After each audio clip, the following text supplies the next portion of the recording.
တနေ့ငွေသွင်းဖို့ငွေလွှဲဖို့ဘဏ်ကိုသွားရမယ်လို့ပြောလို့ရှိကြပါတယ်။ဒါပေမဲ့ဘဏ်ဆိုတာဘယ်ကဆက်လာတာလဲကဘာပေါ်ကပထမဆုံးဘဏ်ကဘယ်မှာလဲတင်စဉ်းစားဖို့ပါတလားဒီနေ့မှာတော့ဘဏ်လုပ်ငန်းရဲ့နှစ်ပေါင်းထောင်ချီခရီးစဉ်ကိုအချင်းချုပ်ပြောပြပေးသွားမှာပါ။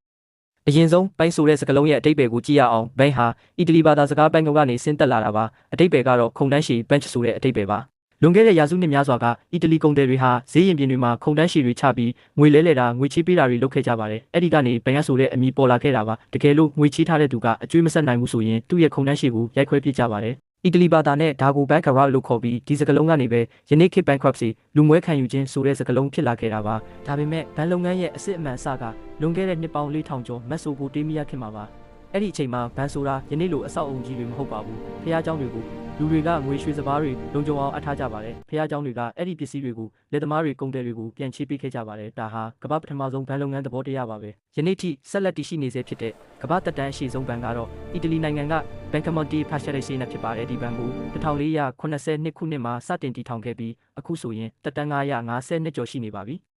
နောက်ပိုင်း1668ခုနှစ်မှာတော့ဆွီဒင်နိုင်ငံကကမ္ဘာပထမဆုံးဗဟိုဘဏ် Riksbank ကိုတည်ထောင်ခဲ့ပါတယ်ဈေးရင်ပြင်ကခုံတန်းရှည်လေးတွေကနေစခဲ့တဲ့ဘဏ်လုပ်ငန်းဟာအခုဆိုရင်ဖုန်းတစ်လုံးနဲ့ငွေသွင်းငွေလွှဲငွေချေးအရာအလုံးလုံးနိုင်တဲ့ Digital Banking ခေတ်ထိရောက်လာခဲ့ပါပြီဒါဆိုဘဏ်တွေကငွေကိုဘယ်လိုနည်းနဲ့ပတ်စံရှာကြတယ်လဲအတိုးဆိုတာဘယ်လိုစနစ်နဲ့လုပ်ထားတာလဲနောက်ဗီဒီယိုမှာဒီအကြောင်းကိုဆက်ပြောပေးသွားပါမယ်စိတ်ဝင်စားရင် subscribe လုပ်ထားဖို့မမေ့ပါနဲ့နော်